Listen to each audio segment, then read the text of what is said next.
everyone, it's Andy from Hobby Headquarters, and I have a build video for you guys today.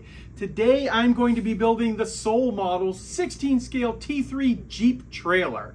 Many of you know I built the TACOM kit a while ago, and I've been dying to get a hold of a trailer to go along with it, fill it up with all kinds of cool stuff inside. And Soul Models has come out with one. So we have the Soul Model 16 scale. This is a resin kit, so I'll have a few little tips and tricks about dealing with resin and make it go a little bit simpler and smoother as you're putting it together, because it does work a little bit different than a regular plastic kit, but still not very, very difficult at all.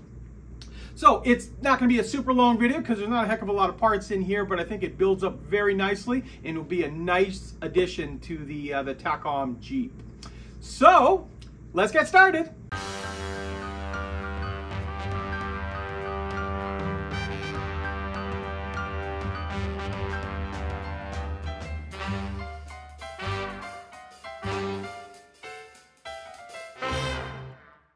Here we go, guys. We're going to start building the 16 scale World War II US Army T3 trailer.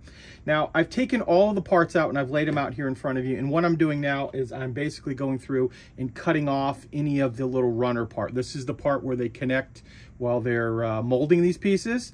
And then once I get that done, I sand the pieces using just sanding sticks, basically. But I like to do it with wet sanding. That keeps the dust down.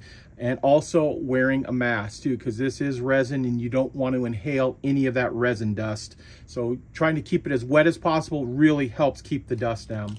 Now, I've cleaned up most of these pieces right here. There was a little connection point for where the tire stuck out on both of those. Also, there is a connection point here where they did the casting. So I started sanding all of that down. So keep in mind, I'm going to go through and before I actually start the build process, I'm going to sand everything down, get all the parts just ready to go. But this is kind of how they come right out of the package. Not too much to do.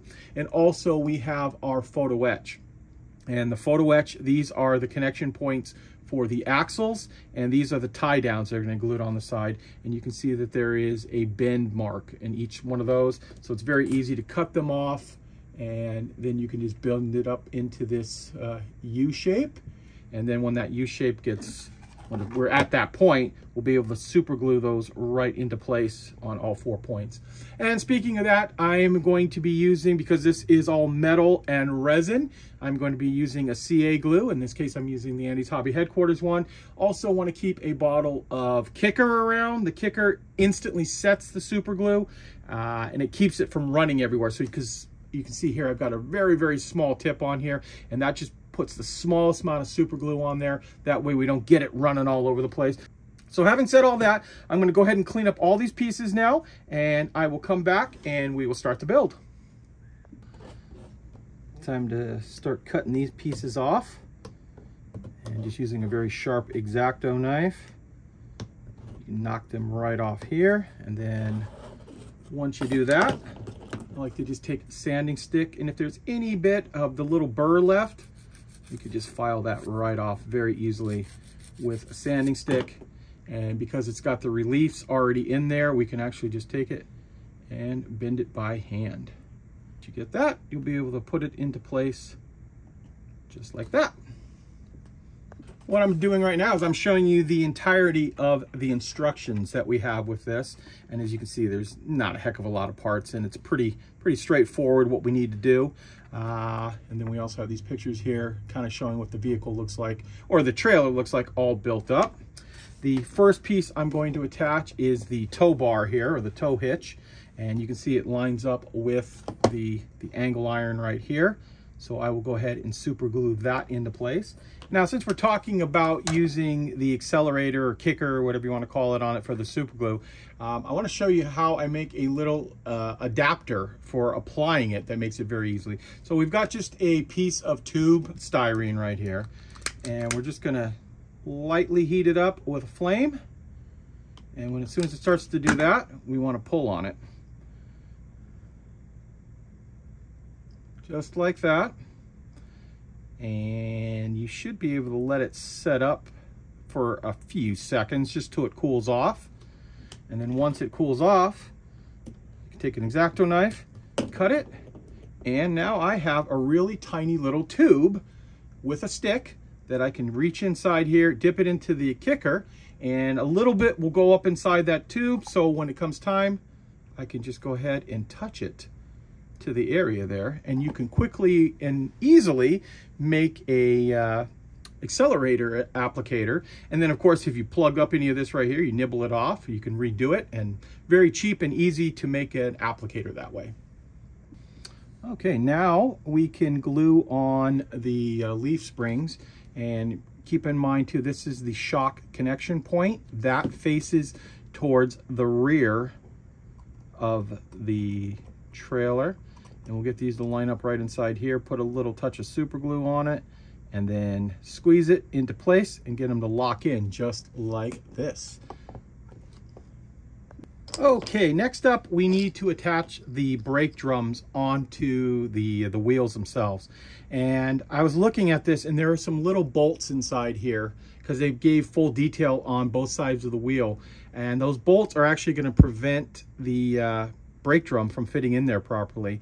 And also this disc that they have in here is a little bit too large for the hole.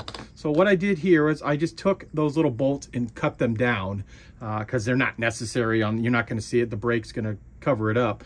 And I just whittled down that that little hub a little bit, just enough. So now when it can basically press fit into place there, just like this. But of course I'll super glue it as well. That way we get a true lining up of the brake drum inside the actual wheel itself. And you need to, even though you're not going to really see those brakes, you need them inside there because it's also a spacer for the axle. If not, there's not enough axle here to go all the way across. So I'm going to go ahead and trim that up right there, and then trim up that little little circle right there, just a little bit smaller, just so it fits inside there. And the way I do that is I kind of just push straight down on the table, of course, and just kind of nibble it away and get it into somewhat of a circle, and then just push it into place there.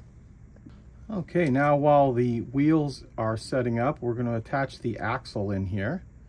Lining it up, there's a little tiny part of it that is hollowed out right there, which lines up perfectly with the axle. We put our super glue on there, and then we'll put a little touch of kicker and lock that into place. We also have this little kickstand that gets mounted underneath the hitch here, and you can put it both in the up or down position depending on if you want it being towed or not. I'm going to have this hooked to my vehicle, so I'm going to pin it in this position right here. This is the stowed position, so I'll go ahead and glue that on right now. Okay, now that the kickstand is mounted, we can mount this little eyelet right here. This is the part that actually hooks to the back of the Jeep. I put a little super glue on there, let that set up for a second, and then I'll put a little kicker on there as well. And this is how I'm attaching the tie downs. Little super glue into the bent shape. Once you get it in the right position, a touch of kicker and to lock it in. And those are going to be all over the side and back, everywhere along the edge to tie down any tarps or anything you might have in it. So I'll go ahead and finish all of those up right now. And now it is time to attach the spare gas can on the side here. It's going to get mounted right here on the front of the trailer, just like this.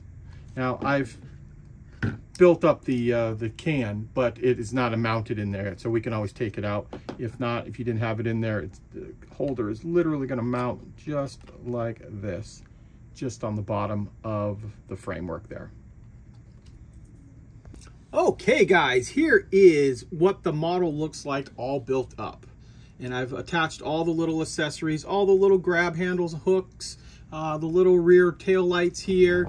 Also went and took the piece of chain that comes inside here, separated that into 2 equal lengths, and then very carefully the tiny little eyelets that are on the front right here, I opened those up with a drill bit, and then also did the same on the tow hook here. Cut the chain in half, opened up those links, and applied those on there, so we have the little extra piece of chain. I actually think I'm going to have to look up a little further about how that actually gets attached to the actual vehicle. And speaking of the actual vehicle, before we start painting,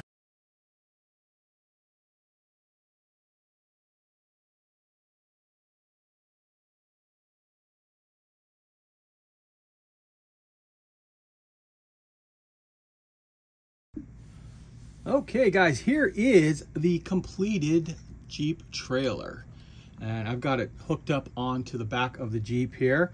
I did plan on showing the painting process. Unfortunately, I had a little bit of a glitch in my filming, and I do not have the actual paint. It wasn't much to it. Obviously, it's all olive drab with black wheels on it. But also, too, before I did the painting, I went over the entire model and started cleaning up any of the little areas that needed to be sanded a little bit more.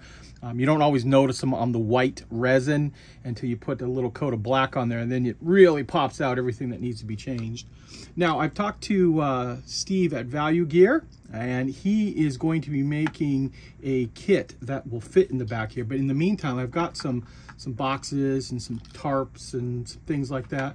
Some unpainted, as you can see here, just to give you an idea of what it would look like once we load up the back of the trailer with all kinds of cool stuff inside there. Just like that. Think about that, or fuel cans or all kinds of things. So he's going to have a drop-in available fairly soon that will fit right inside there. Also, too, now the kit does not come with any decals at all. So I've been tearing apart every place looking, because I know I had some extras left over from the Jeep, and still can't find any, but I know they're around here somewhere, and I'll probably just put a star here and then like a little serial number on the back of the vehicle, just to spice it up a little bit.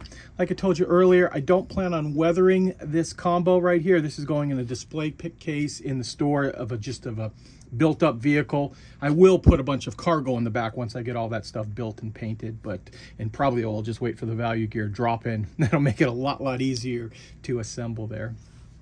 So there you go, guys. There is a look at how quick and easy you can put together the new T3 trailer from Soul Models in 16 scale.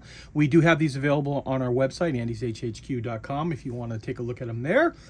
So I want to take this opportunity to thank you as always for watching, and please stay tuned because I have many more videos coming.